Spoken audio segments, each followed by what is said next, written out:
Fantastic. Well, welcome everyone to Interfaith Insights. We will go officially live beginning the show round about 1 o'clock. But we thought we'd start to deal with some positive news stories. This is just picking up on some feedback that audience members have been giving us. So there are a few things that I would like to raise this week that have stood out for me, and our guests might have other things, or our hosts might have other things they want to pick up on. But the first one was a church in Berlin, which has opened up to worshippers from a nearby mosque who had nowhere to go for Friday prayers during Ramadan because of the coronavirus restrictions on gatherings. And the church, because it's been so kind enough to open up, it's meant that the Muslim community has been able to double the amount of people who could attend worship safely. And that's a really great sign of interfaith solidarity. Do you have any comments on that people like to say, Naseem, perhaps?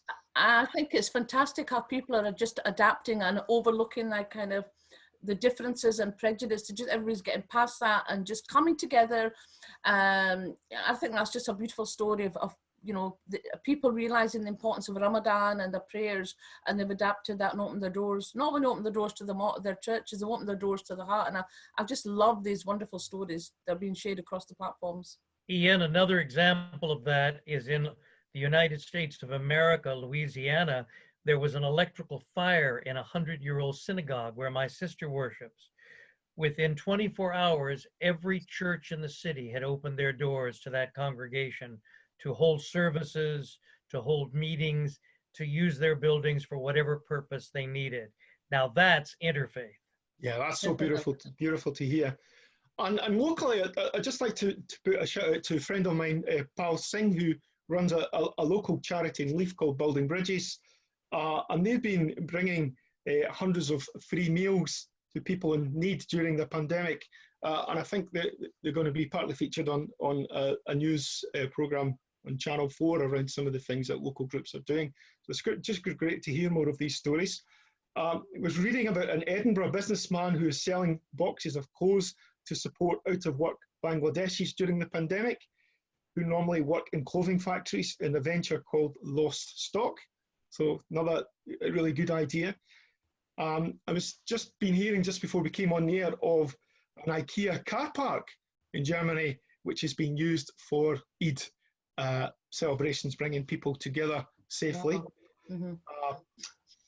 And finally, on the subject of Eid, I can imagine it's been a very difficult time for the Muslim community in terms of Eid is normally a time that we come together in families and in large groups to celebrate. And obviously that's not all been possible this year. It was very heartwarming to hear of a great initiative by the Use of Youth Initiative in Dundee, who actually delivered 800 parcels to children across the city. Wow. I think that's just a wonderful thing that they've done, bringing presents and things to young people just to kind of bring a smile to their face during Eid. And these are the kind of really nice things that we want to hear about. So please, if you have other positive news stories that you want to bring to our attention, if you type them into our chat somewhere, or on Facebook, or somewhere online, and we can pick them up, and we'd like to maybe share some more of these next week. Joe? I have one other story. Yes. I take a walk every morning, Naseem and Ian, and the other morning I walked through Marchmont and I saw a dozen motorcycles and big burly men wearing motorcycle jackets and chains, and I thought, oh my goodness, it's the Hells Angels, it's a protest, it's going to be very dangerous. And then I saw a security person and I said, what are all these motorcycles here for? And the gentleman said, 2 days a week, these cyclists volunteer to deliver care packages to the children who are patients at Sick Kids Hospital who are recuperating at home. This is their way of helping these young people have as much of a normal life as possible during this difficult time. Oh, my heart just soared.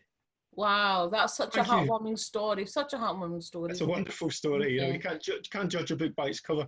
Exactly. Although we really want to hear lots of these positive stories, unfortunately, there's one, I think, negative story that we do need to touch on, which was the horrible attack on a Gurdwara in Derby I think on Sunday, I think it was.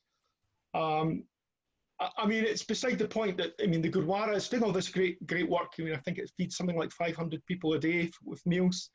I mean, no faith communities should be targeted, but particularly this community has been doing such good work in its local area. I just wondered if someone wants to raise something about that. Do we have thoughts? Naseem, you mentioned it to me before we came on. I actually shared that story on Facebook because I think I read it either early this morning or late last night, and I was just horrified. I mean, yeah, you're right. You know, the fact that they're given 500 meals a day or not, that's not relevant. The fact is that this place was attacked and thousands of pounds of damage was, you know, there was, and the thing is, it was just one guy that I think they managed to capture a viewing on in CCTV.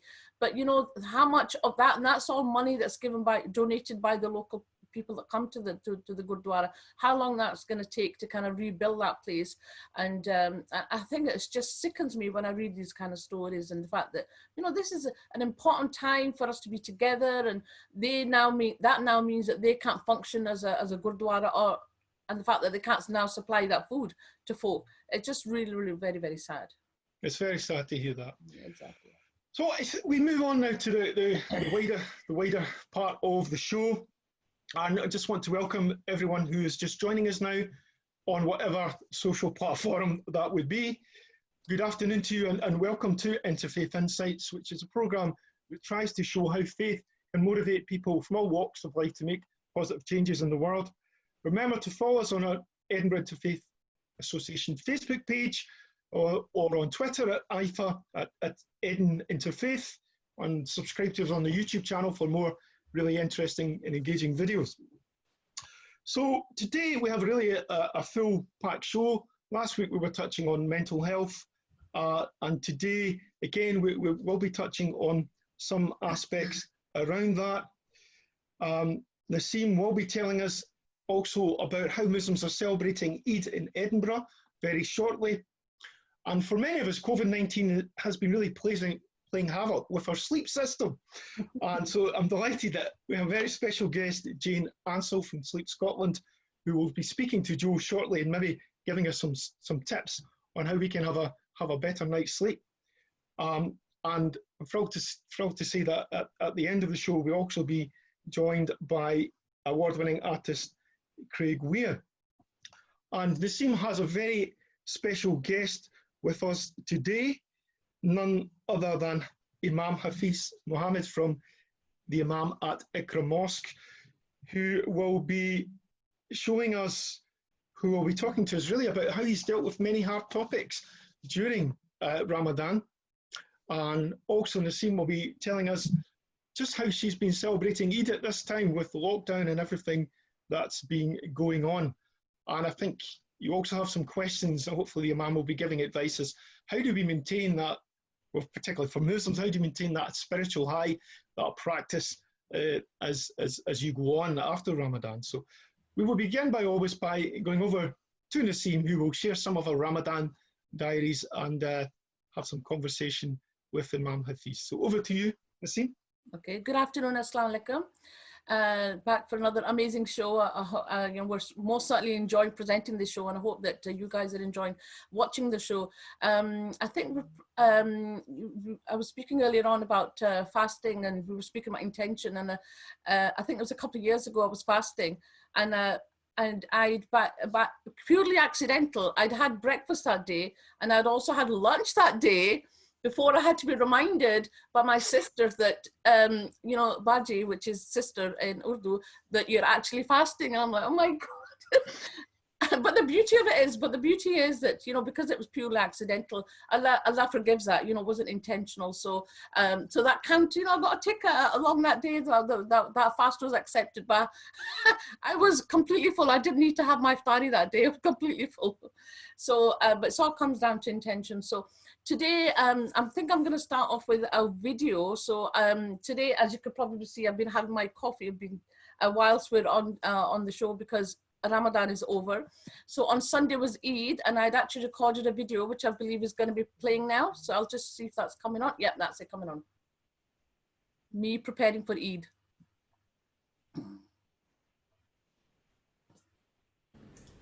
Assalamu alaikum.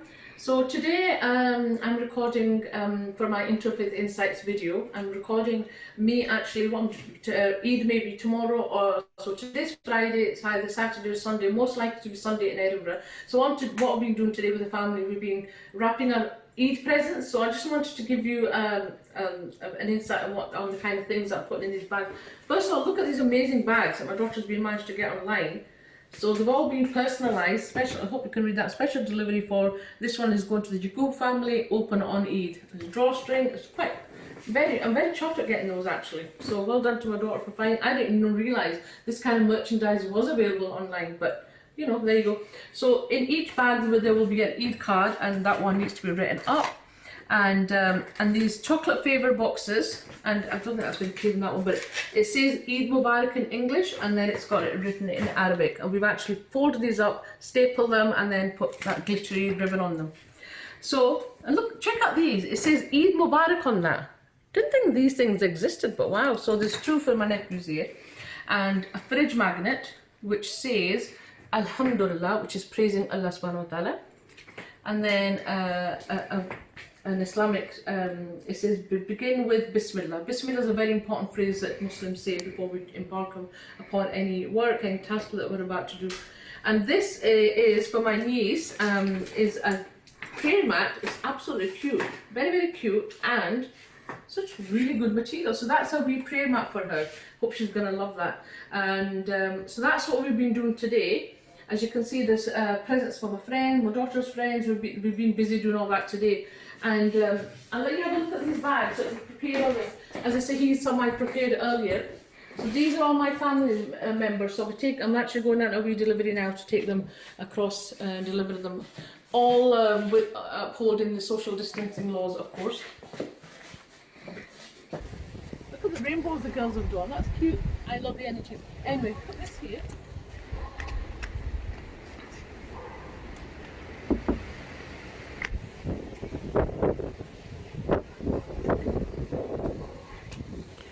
Man, knock harder.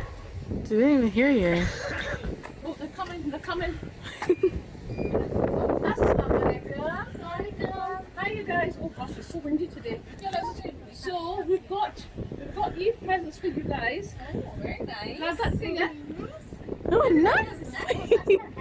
Okay. No, what does it say on the front? Says special delivery for the same family.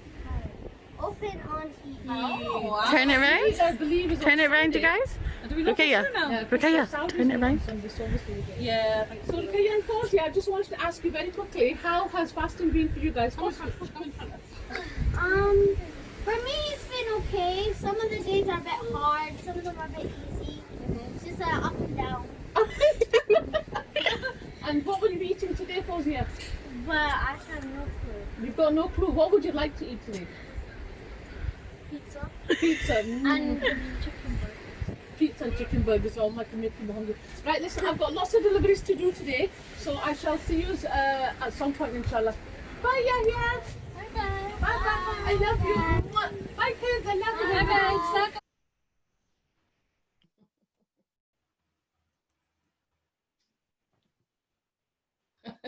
I hope everybody enjoyed that video. Yes, very much. Really lovely.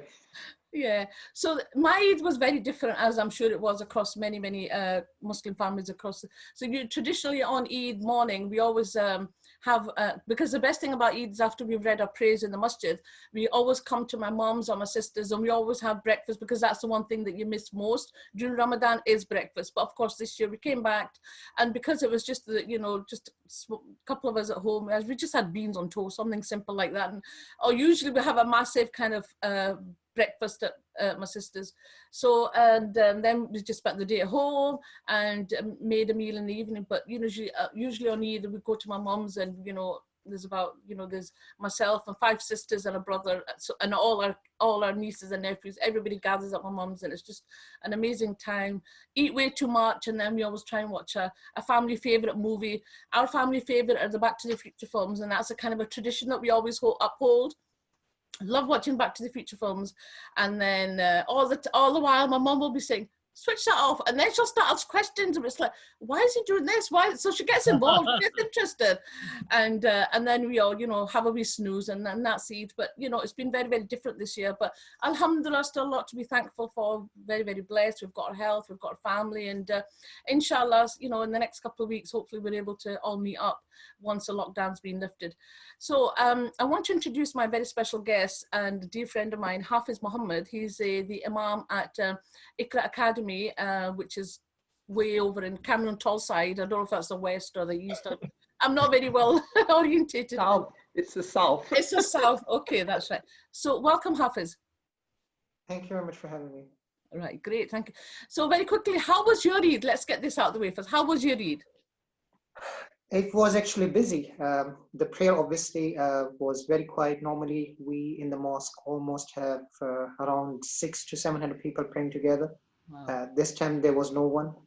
So I just delivered a sermon. I came back home. I was telling my wife, this is my first Eid here where I get a chance to come back home within 5 minutes after finishing my prayer. Because in normal circumstances, people are lining up and then you hug and you celebrate and you take pictures together. But still, when I came back home, there were lots of phone calls coming from back home, from here. And then I tried my best to go and meet, especially the elderly people who used to come to the mosque, because I knew that they were going to feel very lonely today. Yeah. So I maintained my social distance, but I tried my best to go and knock on the door and just say Eid Mubarak to everyone, met everyone. So it kept me busy. Yeah, and of course I know you. Although it's been, you know, you've not had that kind of enough human interaction. You've certainly had an impact on the audiences. I would imagine across the world, because you've been now delivering online reminders during Ramadan, and I have benefited so much, alhamdulillah. I'm sure lots and lots of people will have benefited on your reminders during Ramadan. And what I really loved was the fact that you didn't just stick to the kind of traditional scriptures talking about the prayers or speaking about the virtues of Ramadan and fasting and how we should fast and intention, but you actually spoke about hard, real topics. And I think, so do you want to talk about what triggered that? I think it's better if I give you a little bit of a background. When I first joined Iqra Academy as an Imam, there was no plan to become an Imam. I was doing my PhD and I got an opportunity and I became an Imam. There was a reservation among the people and I wasn't aware of that. Now when I've been an Imam here for almost 10 years now, I've realized where people were coming from. And the reservation was that he's a guy who came from Pakistan. He doesn't understand us. He doesn't understand our problem. And the people had a history with the Pakistani Imams where there were cultural barriers, language barriers, and I was no different. So in order to prove myself, in order to make people know that I am someone who can serve them, talk about topics that are relevant, engaging, that just provoked me and persuaded me to go and look for different topics that are relevant, that people need in their day-to-day life. But this Ramadan, amazing thing happened because of the internet and because of these virtual services. You have a larger reach now. You can reach a larger segment of the society. So the topics, I didn't choose them. People were suggesting different topics, so that helped a lot. So that's one of the reasons why I did what I did. Yeah, and that's important because you want to reach a larger audience so that you can give explanation on, and it's talking about the real issues, because one of the issues, I mean, I listened to a few of them while I was, in the kitchen cooking food, making pakoras and doing all sorts in the kitchen. And it was great because, my husband and the family would listen as well. One of the topics that kind of particularly I felt, not relative, but what I felt was really important is the fact that he spoke about marriage and culture, because culture is a massive problem within the Asian community. There's a massive kind of baggage that our elders have. I mean, to some extent, I maybe do just a nice part of culture, not the kind of the one that's forced down. And that was such an important topic to talk about, the fact that the culture in terms of marriage and who we're going to be marrying and how that takes place and how we stick to, if a certain person doesn't fit the type of, he's not from the same village, he's not educated, and how you kind of overcame those. Do you want to talk about that? Because I thought that was really amazing and important. Absolutely. I mean, I'm a kind of a person who always felt and who always believed. And again, this is one of the teachings that we learn from our religion, that before you talk about the worshiping of God and before you talk about different other aspects of acts of worship, it's important that you talk about your relationships and how you can improve those relationships and how you can have peace and maintain peace in your household. So for me, the most important part of my teaching is to help people somehow understand what kind of decisions they are supposed to make and how should they make those decisions.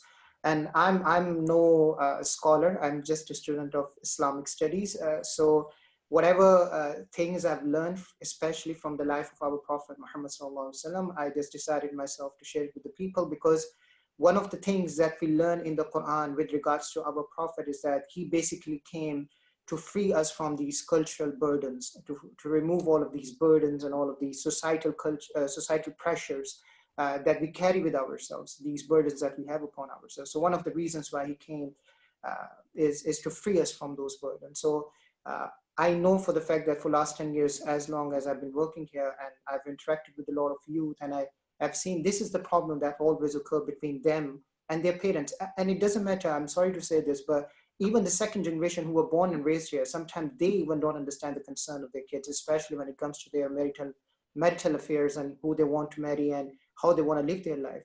And in Islam, we have all of these freedoms that we are not actually utilizing due to our cultural pressures and societal pressures. So my idea is just to help people improve their lives. And I know that the society that we are living in, the time that we are living in, is very challenging. But my job is to give them guidance in a way that that they find relevant and they find engaging, and that's what I did. Mm-hmm. Yeah. And I think what's important to mention is the fact that, you know, this isn't coming from you. This is coming from the Quran and from the life of the way that Allah, the Prophet Muhammad, peace be upon him, he lived. So I think that's very empowering, because a lot of the culture, people that kind of follow culture to the rule, it's a case of, well, no, that I've never come across that. Well, perhaps if people read the Quran, and I always say, you know, God talks about everything in the Quran. If God is not shy, then who are we to be shy to kind of preach that message? And I think that's very, very important to talk about. You know, for example, the Quran touches on homosexuality, talks about forced marriages, talks about you know, the rights of children, the rights of parents, and you know, the rights of everybody. And I think that people kind of miss out on that because they themselves have not read the Quran. And also, I think we Imam have a big responsibility in today's age and time, and you know, this is a century of information. It's not that people just come and listen to Imam and that's it. They are listening to so many people. There are so many voices. There are so many exposures that people are exposing themselves to. So I think as an Imam, it's our responsibility that yes, it's okay to give information from the Quran and from the life of Prophet Muhammad. And that's what we do primarily. But then to connect that information with the challenges and with the topics, or with the contemporary issues that they are facing, what we have failed to do as an Imam, I think. And I think it's quite right to say that in other religions as well, what we are still struggling to do, and I know there are many people who are doing great work, but I'm talking about the general people, or talking about generally the ministers of religion, what they're struggling with is to connect those things that were revealed, for example, 1400, 15 years ago, and then connect them to the issues that we are facing right now, because you find those guidance, according to us, are timeless guidance. They are timeless principles, but the social realities change, circumstances change. So you have to adapt to those new circumstances while using the same principles. And I think it's very important to maintain that connection and to help people understand that connection. Yeah. Just before we finish, just a very, very important question. And I remember I heard this in your sermon on Eid's Day, was the fact that, you know, Ramadan is over, everybody's spirituality, everybody was on a very high, but now Ramadan is over. How do we maintain that spirituality? What can we do? How can we set our goals so that, you know, we kind of survive, stay afloat till next Ramadan? No, I mean, I'm one of those people who struggle with that. It's not just normal congregation. Everyone, whether you're an Imam or you're the most knowledgeable person, once the month of Ramadan is over, you go back to your bad habits. It's difficult to still cope with them and still try not to indulge in those things. But I always tell people the idea is not to maintain the same kind of spiritual high that you had in the month of Ramadan, because it's almost for us impossible. But to be a kind of a better person than what you were before the month of Ramadan started. That's the goal. You can never ever maintain the same kind of spirituality, the same kind of habits that you develop in the month of Ramadan. But after the month of Ramadan, you just need to examine yourself where you are and compare yourself to where you were before the month of Ramadan. And I always tell people that in our religion, there is idea or a principle that if you want to know that your good deed is accepted, then you see how you are behaving after you're performing your good deed. So if you're behaving better after the performance of good deed, that means that's one of the signs that your good deed is accepted. And I think we all are very keen for Allah to accept all of our deeds. So that's one of the reasons, one of the primary reasons why we should behave in a better way after the month of Ramadan. Well said. Anybody else want to add anything? Ask questions? No, I think that was very, very inspiring. Fantastic. Very, very good to know. I think it's a challenge to us all. How do we, how do we keep that spiritual, insight? How do we keep going after that? How do we not go back to the bad habits? Yeah, it's the baby steps. It's a small steps that we need to kind of maintain, and small goals, realistic goals. I think that's what the Imam was saying. Thank you so much. Thank you so much for joining us. Thank you very much for having me. Thank you. I see that Craig Ware is also in the Zoom studio as well. So hello, Craig. Welcome. Hi. And I was thinking, Naseem, you made a reference to Back to the Future. I don't know if you saw the image on Back to the Future that's been on social media that says, whatever you do, don't go to 2020. Yes, I know. I've seen that. Oh my God, I love that. Exactly. Now, also reminded when we're talking about also Ramadan being the month of revelation, that there will be an event on Thursday at 2 o'clock where Rabbi David Rose, Reverend Scott McKenna and Sheikh Hassan Rabbani are talking about revelation, which obviously is an important topic at this time because as well as being the month of Ramadan, being close to Pentecost, we also, of course, have coming up on Friday, Shavuot, which may be something that Joe might mention as well. But the important topic that we're also going to look at just now is about sleep and how do we get a good night's sleep during this time. So Joe, over to you. Thank you, Ian, and thank you, Naseem, for that fascinating interview with the Imam. I was thinking of this interview this morning as I was climbing upon the Salisbury Crags, and I was thinking with my nearly 70-year-old feet, how will I possibly make it up to that summit, which was my dream? And then I remembered I would make it one step at a time. And I think that's what the Imam was talking about today, that to reach perfection, to reach a better life, a spiritual life, we do it one step at a time. And sometimes we need guides to help us. Today, I'm very lucky to be joined by one of my personal guides, a wonderful friend who's a longtime leader with the Edinburgh Jewish community. She's originally from Liverpool, a Liverpudlian, the mother of 3 wonderful sons and a new gorgeous granddaughter. She's also the founder of Scotland's first and longest organized sleep organization entitled Sleep Scotland. And as Jane and I, as Jewish people, are celebrating this week Shavuot, we are looking to new ideas to be revealed to us, as happened in the Old Testament during Shavuot. So I'm going to turn to Jane now to ask you to reveal to us your career journey. How did you come to start Sleep Scotland, and what links does that have to your Jewish faith? Jane? Thanks, Joe. I'm delighted. Can I just say first, hello to everybody, and I'm delighted to be part of this. It's very important to me in my life that that all of us come together in whatever positive ways we can, and we think about our differences in as rich diversity, and that's really lovely. So programs like this are lovely. Thank you. Joe, you asked me about the sort of start of when I founded Sleep Scotland, and in fact there are 2 very clear inspirations for me. The first is that our Torah commands us where there is a gap, then it's very important to go in there. Don't be scared. Go in there. You don't have to necessarily finish the job, but you do have to start it. Mm-hmm. And I knew, as a sleep-deprived mother with 2 young kids, a year apart, that it was very, very hard. I then, my sort of story of one of the real catalysts was when I went to my son Andrew, bless him, when I went to his teacher's a parents' evening, and his teacher asked me, and she said, "Jane, you look so tired." And I said, well, I am tired, actually, Mrs. Patricia. I'm very tired. You know, I've been up all night, you know, and Andrew gets up at 4, and that's the start of his day. So that's the start of our day. And she said, I've taught for over 20 years in special needs, and I have, every child I've had has had a sleep problem. I immediately woke up and I thought, this maybe doesn't have to be. It really woke me out of my sort of daze and haze. And I went back and I did some research and I did some work. And I was lucky because I'm a psychologist by trade.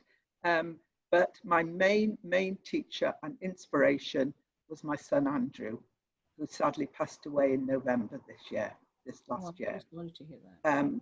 But he continues to be my inspiration. And through him, he was my first sleep student.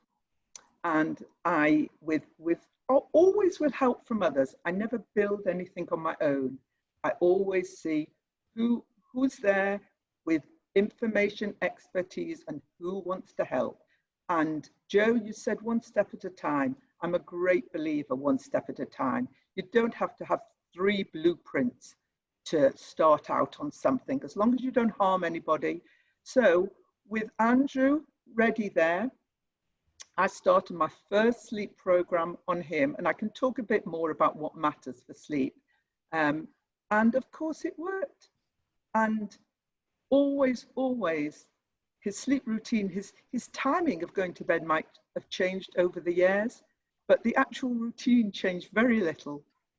I knew it could work, so I had that inspiration and that information and that knowledge, because it was evidence-based, that I could go ahead and I could reach some of these other families that were so sleep deprived and depressed and everything you are when you're sleep deprived. And that was over 23 years ago now. Jane, I think that probably answers it. Yes, it's a long time. Jane, I wonder, how does faith and spirituality influence sleep? What are your thoughts? Well, I'm well aware that some people have beliefs, some people's there's a great diversity in beliefs. Some people have them in an organized way, in an affiliated way, and many others don't. And I think, as I said, for me, I know I had a duty, and I knew where there was a gap because Andrew showed me very clearly where this gap was. And all I had to do was take the first step. And then there were plenty of people to come with me. And I think that all our different communities, and particularly those who aren't in communities, as we are now seeing now in this situation, we are not distinguishing whether somebody is Muslim, Hindu, Jewish, or consider themselves secular, or not even secular, whatever that is. We're turning to our neighbours because, in fact, we're nearer to our neighbours, and we can't always get to the people that we usually know. So I think the thing is, there is also, for example, I can't talk of other people's experience, but I know from my experience and my knowledge of the Torah that it gives you structure and it gives you help. And what I can also tell you is that it has plenty to say about sleep. It tells you that you must look after your body. It gives you information about the day and the night, and that the day should be active and the night should be passive. So there's a lot of information before we go any further. The Torah helps us and sets it down. And that information can be given to other people. They don't need to have the same beliefs. but they can certainly gain from that information. Can I Yes, just think add something there? Sorry to interrupt you. Go ahead, I thought Nassim. that was very interesting what Jane mentioned there about sleep. As Muslims, you know, every act that we do, if we read a prayer just before we do that, is counted as worship. And of course, sleep is worshipping, because that gives you time to rest mentally, body to repair. So we read a prayer, which I sometimes forget that I wake up, I need to read my prayer, because while I'm sleeping, you know, I'm getting brownie points. Why not? Because it has a massive positive impact on your mental and physical well-being. I just wanted to add that. Sorry to interrupt you, Jane. No, Nassim, No, you're absolutely right, because when you're asleep, not only does your, you know, does your blood and your skin replenish and your memory consolidate, but it is terribly important that your mind transitions as well. And if you have a very good transitional program, it sounds very, very highfalutin, but it really isn't. It's transitioning your mind and body from being very active to being passive. And lots of people will get that from their prayers and meditation, but other people can get it just from other things. As Nassim mentioned, so many of these precepts, whether it be from the Torah or the Quran, are universal. But Jane, I was wondering if you could specifically guide some of the folks who were suffering from sleep deprivation, insomnia during the COVID-19 crisis with your top 3 tips for creating, as you did with Andrew, a routine to bring on rest and sleep. Okay, so Joe, I hope you won't mind if I change your tips to strategies, because I have this thing that they're evidence-based strategies rather than me just thinking them at the top of my head. Perfect. So it's important, first of all, to think about your daytime, because nighttime is after the daytime. You need a certain amount of fresh air, you need a certain amount of exercise, and you need a certain amount of structure.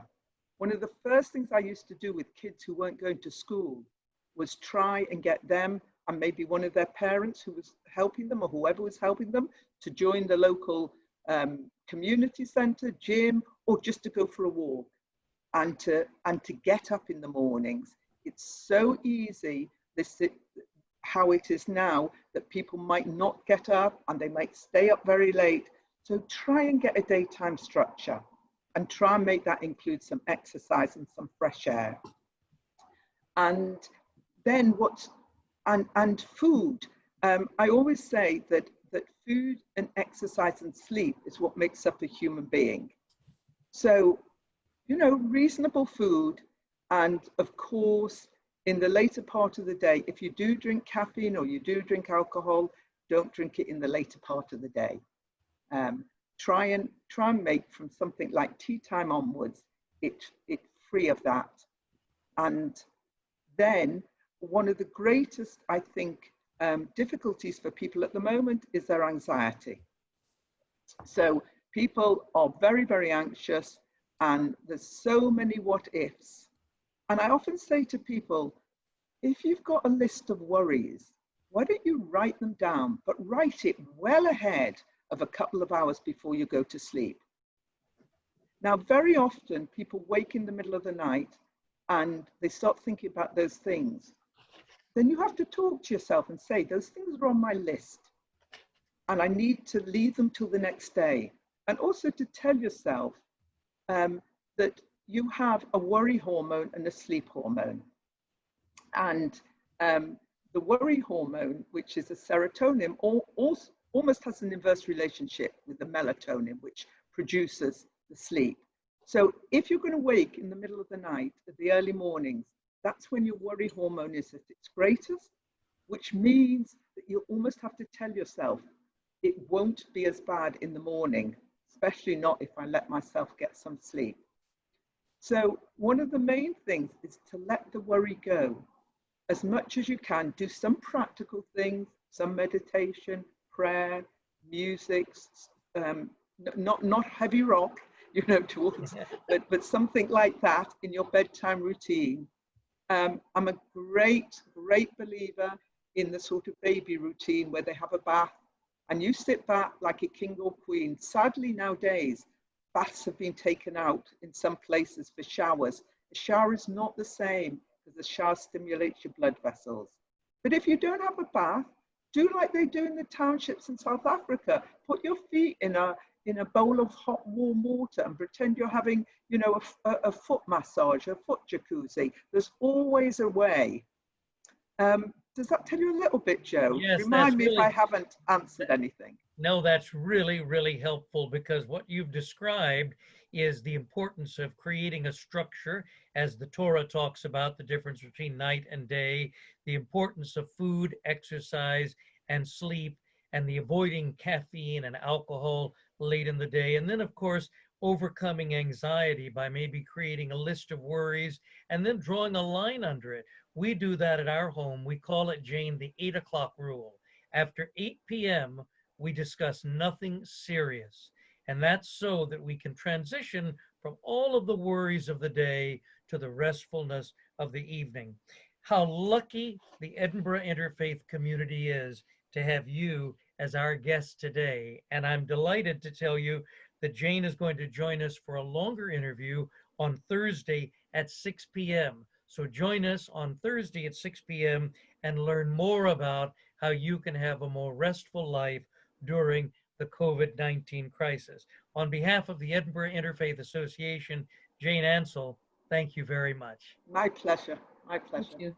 Yeah, just to echo that, I think we've all learned some really helpful strategies there for changing our sleep pattern.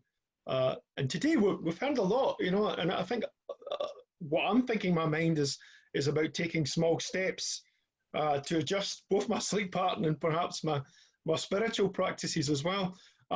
Did anyone else have things that they want to reflect on from today just before we're going to hand over to Craig to end? I think what I found very useful is the fact that, because, you know, a lot of people are working from home, so sometimes, you know, oh, it's all right, I'll do that later on in the day, but I found that that's not being productive at all. The more structure you have in your day, the more you'll get done, the more productive it is, and you have, you know, you have a timetable. This is what I'll be doing, because ordinarily, you know, nobody's here to check, as long as the work is done, but I shouldn't really be doing stuff on my laptop at 12 a.m. I should ideally be doing it during the day and relax. Naseem, you're sorry to interrupt you, but you've just reminded me of something which I really shouldn't end the program without saying. Of course. The whole laptops, phones, televisions, everything. Those are the things that people have to put aside in that last hour, because those are the things that delay the melatonin, the sleepy hormone, for coming. I'm sorry to interrupt you, but I wouldn't be doing you a service if I didn't mention them. You're right. Very important though, because that's what happens. Kids go to sleep, they go to bed, and they're on their iPhones or iPads and whatnot. And I have read that, I've come across the fact that you should be, you know, looking at these things before you go to bed. In our house, Ian and Naseem, that's the 7 o'clock rule. Unplugged. Okay, wow. That's too early for me, Joe. I couldn't be coming to yours in the evening. No way. Yeah. Ian, can I also just wish all the Jewish listeners and everyone else Hag Sameach, which is a happy Shavuot. Our Shavuot starts the evening before, so it's Thursday evening, Friday and Saturday, and this is our time of Zaman Torah, of giving of the Torah. So it's very, very relevant, and I think a lot of the things you said before, Naseem, we will connect with. Thank you very much for that. Now, as I come on to our final guest of the day, Craig is also actually, many people don't know that because most of them know him as a musician, is also a school teacher during the day. So, you know, this whole thing about structure and everything, Craig, I've been in that other side of the classroom as well. So we know that some kids who come in with sleep deprivation, so, and that also affects their attention span. So you're hearing things here today, I'm sure, that are ringing a chord with you as well. Yeah, absolutely. Hello, Craig, to people. Sorry, I missed the last part there. On you go. Sorry. Yeah, it's really important. The structure thing. I thought that was really interesting there from Jen, because obviously it's really hard when you're at home to make sure you've got normal daily structures in there to motivate you and engage you and keep your brain active and keep your day running really as it kind of maybe normally would. But equally, like because we are teaching from home, working from home, it's important as well to not spend all your time on a laptop in front of a screen, because that's not good for you either. So I guess it was really interesting to hear Jane talk about all those things and striking that kind of balance between finding that structure and then perhaps spending too long in front of a screen. Thank you. Well, of course, so as I was saying, many people don't know that as Craig is a teacher, because most people will either know Craig as an award-winning piper, though they might know you for your Celtic rock with Gledraic, with indie with Craig Weir and the Kabbalistic Calvary. Craig has played at the Mobo Awards twice. Very few artists probably have done that. You've played for both Queens, I was thinking. The royalty, as in the royalty, and as in Brian May and that band. And throwing into the mix also the Dalai Lama in there as well. And I know you had a very special encounter with the Dalai Lama. So I will be having a extended interview on Thursday with Craig, talking about his musical journey. And the other thing I was asked to remind just before I go today is that IFA is also launching a listening service for care homes. So for people, residents and family members who may be concerned at this time during COVID-19, you can find out more information on the IFA Facebook page, or you can email info@eifa.org.uk and we can give you more information on that. I'd just like to thank all my guests for coming on today, for our co-hosts, and remember again to tune in this same time next week and to watch more of the videos online on the IFA Facebook page. But to play us out today, we have Craig Weir, who's playing his fantastic song, Highland Road. Over to you, Craig. Thank you very much.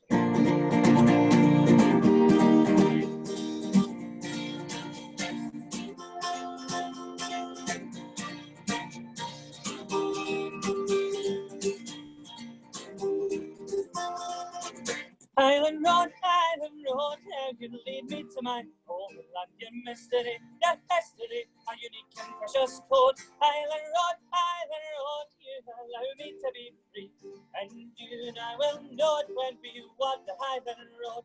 Highland Road, how you lead me to my home land, your mystery, your history, a unique and precious code. Highland Road, you allow me to be free, and you and I will know it when we walk the Highland Road. Together we will wander, together we will roam. The Highland Road is calling us together now as one. Together we will wander, together we will roam. Take my hand together now and walk the Highland Road.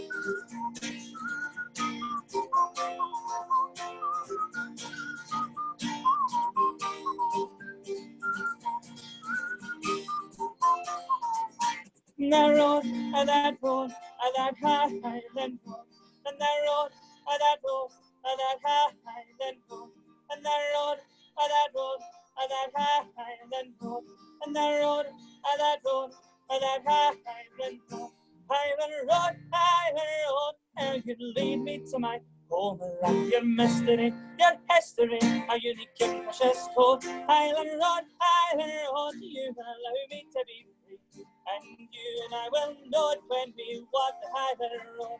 Highland Road, how you lead me to my home land, your mystery, your history, a unique and precious code. Highland Road, you allow me to be free, and you and I will know it when we walk the Highland Road. Thank you. Well done, Craig. Well done. Craig, thank you. Goodbye, everyone. See you later. Bye-bye. Bye-bye. Can I add one small thing? Do you know my guest that I had on last week, Roxana? She's actually doing samosas this weekend on Saturday on her show. So I will be following that. So if you want to have the authentic, traditional, step-by-step recipe on how to make homemade, and the homemade are the best samosas. Follow her on Curry on Roxana. Thank you very much. Bye.